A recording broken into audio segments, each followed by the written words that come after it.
Hi, friends. Thank you for joining us on Friday. This is Fitness Friday, or this is a pre-recorded session that will be put on Fitness Friday. So thank you for being with us today on Fitness Fridays. I am not in my garb that I usually wear for Fitness Friday, which is usually my gym clothes or my shorts and t-shirt. I'm usually about to work out or just coming out of a workout, so I'm not in there. This is Ash Wednesday here today, and but this is the day in which we're able to speak with our continuing guest, Jason Stevenson. Jason is a personal trainer, and he works with me, and I think he has great wisdom. And so, Ben, please bring Jason on board. Hi, Jason. How are you? I'm great, my friend. How are you today? I am so good. It's a little tiring of a day. Today is Ash Wednesday, as you know, and it's the day we started with Ashes to Go out in front of Mia's. I gave ashes out there, and then throughout the day, we have so many services. It's a busy day for us priests, that's for sure.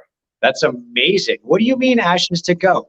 Well, Ashes to Go. So about 30. So usually I stand in front of Mia's, and I have these blessed ashes. And for those people who are heading off to work, I pray with them, and then I put the mark of the cross on their forehead, and it just reminds them of the cross that they're carrying, and Jesus's cross, and so it helps them to get their ashes for the day. And I've had several guys actually stop me on the road and said, "Hey, can I get some?" I said, "Sure." Oh. But I love that. It's kind of non-traditional, but it also gets me to pray with them because people want some access to spirituality. That's why they have it. 13 people came this morning, and then we're going to do it again at 1:00 in front of Mia's too. So I love that. Yeah, I love it too. I love that, man. What a way to reach out to the community. Yeah. Instead of saying you have to come to me all the time, I can come to you. Yeah, you go. Yeah, and and incidentally, like, it's right in front of Mia's because I used to take breakfast there afterwards, and there was a lot of people who came there, so it was all right. But today Mia's is closed, but we did it, and it was just, again, a beautiful thing. It reminds me, this Ash Wednesday begins this whole season of Lent for us, right? And for the Christian people of the Christian faith, it's a time. Lent is a time of self-denial, fasting, and prayer. And this self-denial produces a kind of the spirituality, the strength of our spirit that allows us to be able to say no to the impulses that might take away from what we need or want, or for healthy, holistic, balanced living. Saying no to some impulses are important. And so for me, it's this day is important because it starts that journey. But I also remember that, like when we're talking about health and fitness, right? A lot of us Christians say, well, this is a time to start not having sugar or the candy, take start 4 days of black coffee only, or no meat, or something like that, right? And this is part of, and we say we're giving it up for God, but it's all about self-denial. And I know that even in our fitness walk, even if we start in January 1st, it's all about a little bit of self-denial. But what do you feel about this? What do you think about this type of thing? I mean, I don't know. I'm just putting a whole lot of stuff out there. It's good stuff, though, man. Don't second guess yourself there. You're on the right path with it all. You know that because you're speaking from the heart. Yeah. I actually have an interesting thought process on this because, I was raised Episcopalian and very religious in my childhood, and then experienced a couple different churches through my adolescence, middle school and high school. So for me, this time period always harkens back to that. It harkens back to that, the teachings and the Sunday schools and the thought processes, because the idea of that self-denial was about getting closer to Jesus or getting closer to God in that process of understanding that. At least that's what I remember it for. Remember the lesson being that understanding that going through something and knowing that you're going to be okay giving up things that you didn't think you'd be okay giving up. Yeah. right? Because when we think about that, if we talk about the spiritual side of it, that's your realm, right? So when we talk about the physical side of it, which is more my realm, we talk about initial steps in somebody's fitness habits, and they say, well, no, I have to have my coffee with 2 creams and 2 sugars, or like I can't get out of bed. I have to do this first. I can't go to the gym, or I have to have my ice cream, or I have to have whatever things are stopping people from getting further with their journey. It's the same thought process, right? Like if somebody has a spiritual journey, there are things that are getting in their way. If you have a physical journey, there are things on your daily basis that are getting in your way.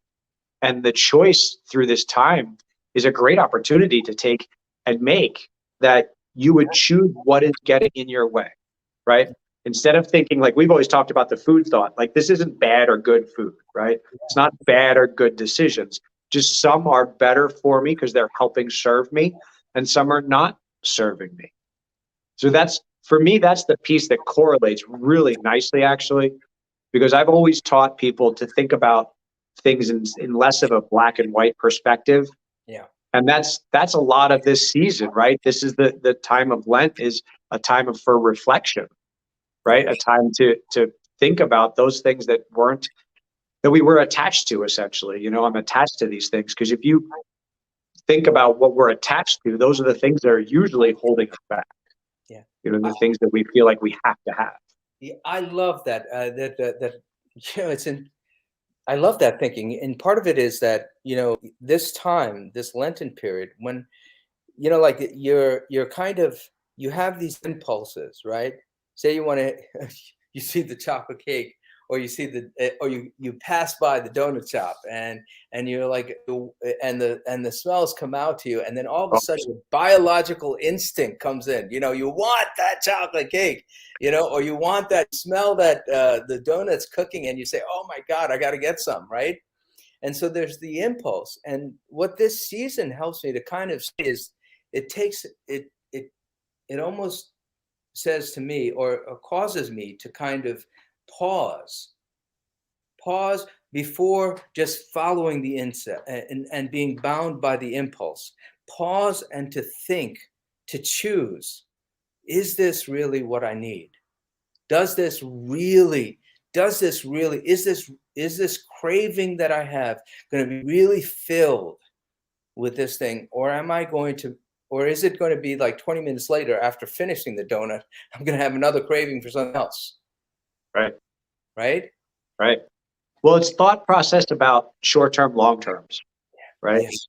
And understanding that most of those impulses, most of those cravings, most of those thoughts that pop up that get in our way are really things that aren't long-term, right? Like you just that's a perfect example. I walk past the bakery, I smell something yummy, my animal instinct kicks in, I smell sugar, I smell fat. Now my brain's thinking chemically, that's good for me. I need that for energy and fuel. And now I want it. Now the question is, do I really want that because it's good for my body, because it's something that I need, because it's something that I have actually held off getting for a period of time, and now I'm going to reward myself for that abstinence? Or is it something that I'm just, there's like the animal in me is like, I want that. Because that's the question, right? I love that pause thought. I'm a big fan of that. Practice the pause is a phrase that I hear that resonates with me because a good teacher of mine, a good friend of mine taught me that. And it speaks to many circumstances and speaks to many situations that we find ourselves in, whether it's a cantankerous situation or it's a decision situation or it's a process, right? Which is what we're talking about here. Your life is a process. Yeah. How much of it are you happy about? How much of it are you dissatisfied with? How much of it are you proud of? How much of it are you not proud of?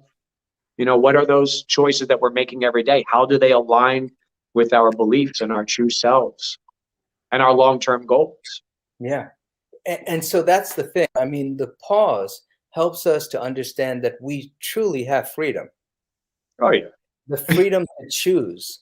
The freedom to choose to eat that donut, but knowing the consequences of it, or the freedom to choose not to eat it, and then knowing the consequences of not eating, and and following a particular path. I mean, the other way, we're kind of without the pause. It just reminds me. It almost feels as if I'm just imprisoned in one particular track, one particular way of being, right? And the truth is, as human beings, we have a choice. We have a choice, and I think so. This even with a choice for fitness. I mean, we have a choice. We have a choice. Yeah. Of avoiding foods that are not going to follow our pattern of our hopes for or our goals. We have a choice to get up out of bed and maybe do the stretching, 5-minute stretching or 2 minutes of something, or the exercise program that we engage in. We have a choice. Always. Always. One of my favorite quotes from Bruce Lee, and I'm a big fan of his philosophy, is it is not about the accumulation, but the elimination of that which is not necessary. And I feel like that's counterintuitive to a lot of what we prescribe to. I wouldn't say we necessarily teach that in this country, but it is definitely a country of excess, right? That we prescribe to that. Do we really need another pair of shoes? Do we really need that donut with breakfast when I already skipped my breakfast, or when I already ate a breakfast, or do I really need that size of a portion when I sit down at a restaurant? And well, that's true though. If you look at your life as a way of processing all of that, this helps, this does not. This helps serve me, this does not. So then we can evaluate those things that are helpful to us, and we can get rid of those things that really aren't. And then instead of thinking like, I need to acquire all of these things, I don't need to acquire necessarily. I need to evaluate and pause. Like, you don't need to buy more food. I actually caught myself doing that the other night, or the other afternoon. I was out and about running errands, and I thought, I drove past like a Burger King, and I smelled that cooking. And then I drove past a pizza joint and I smelled that cooking. And I thought, oh, I could stop by and grab that because it smelled good. And I was out. It was lunchtime. I was hungry. And then I realized, no, you did prep.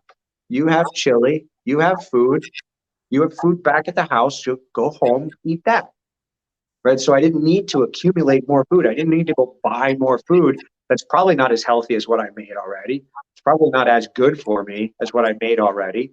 But it also kept me in checks and balances, because part of that was I had planned that food. I had planned to eat that for the week.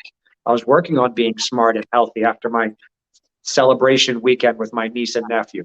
I needed a lot more vegetables and a lot more clean eating than I got to enjoy with them. Because that was an opportunity for me to go off my rocker a little bit, go off my plan a little bit and celebrate. I don't get a Funkle Yes Day with my niece and nephew very often. So when I get to come back and be in my real world stuff, then I need to remember that the things that are important to me are my quality of life, are my health, are my path, eating smart. So instead of getting more food, because I don't need more food in my house, I have plenty of food in my house. Yeah. So again, it's like maybe the theme out of this particular episode is this idea about the pause, to think about and before noticing those impulses, pausing, and then really deciding by thinking about what I mean. The first, it's interesting because the first Sunday in Lent we have the temptations of Jesus, and it says in the first temptation is food. He loves food. I mean, Jesus loves food. I mean, he's all about the food. He eats with everybody. He parties. All through the Gospels, he's all about food, and he's also about creating food too. I mean, he does the miracle of the feeding of the 5,000 and the 4,000. It's kind of like he creates to help people have food, to be satisfied. So in this first temptation, he is famished for 40 days. He's famished, and then the Satan says, "Hey, look, here's some stone. If you are the Son of God, make it bread." Right? And what Jesus does is he pauses. I mean, instinct would say, Yeah, you know, right? not only bread, but cake with frosting, you know? But he says, no, no, that's not the, there's an overall plan. There's a goal, Yeah. and this isn't part of that plan. Yeah. So I love this, Jason. You always give me pause to think, and in the midst of of chaotic times, and it's beautiful. I love your spirit, man. I really do. I appreciate you too, man. You do the same for me. It's a good reciprocation here. That's You good. really do. And it is important message, especially in today's day and age. With our technology, with our chaotic worlds, we all tend to rush around. We tend to just follow the instinct. We're just, oh, I just grabbed coffee because I was on my way to work. I didn't get breakfast. Or I just grabbed pizza. I ordered pizza. I didn't feel like cooking. There's always these. We have the conveniences and the capacities for easy solutions that don't require us to pause a little bit and just breathe and figure out what really is a good choice for us for the long term. Yeah. It's a good time for you, man. It's a great thought process, buddy. Really is. Yeah. Well, Jason, thank you for being with us today on Fitness Friday. It's going to be aired this coming Friday, I think, and in this season of Lent, and I will see you on 30 on Friday morning. 5:30, my friend. I'll be here, ready and willing and able. Just Amen. bring your willing. That's it. Okay. All right. Thanks, I'll see you Friday morning, my friend. Have a great one, buddy. You too. Bye. Friends, he's Jason Stevenson, wonderful trainer and also a wonderful, thoughtful man. And we thank God for him. And so our time is ending on Fitness Friday. It's not a long session. And so let's end with the Lord's Prayer. Our Father, who art in heaven, hallowed be thy name. Thy kingdom come, thy will be done, on earth as it is in heaven. Give us this day our daily bread, and forgive us our trespasses, as we forgive those who trespass against us. And lead us not into temptation, but deliver us from evil. For thine is the kingdom and the power and the glory, forever and ever. Amen. Friends, go in peace to love and serve God. Spread the light of God, the light of hope, the light of joy to the world around you. The world needs it right now.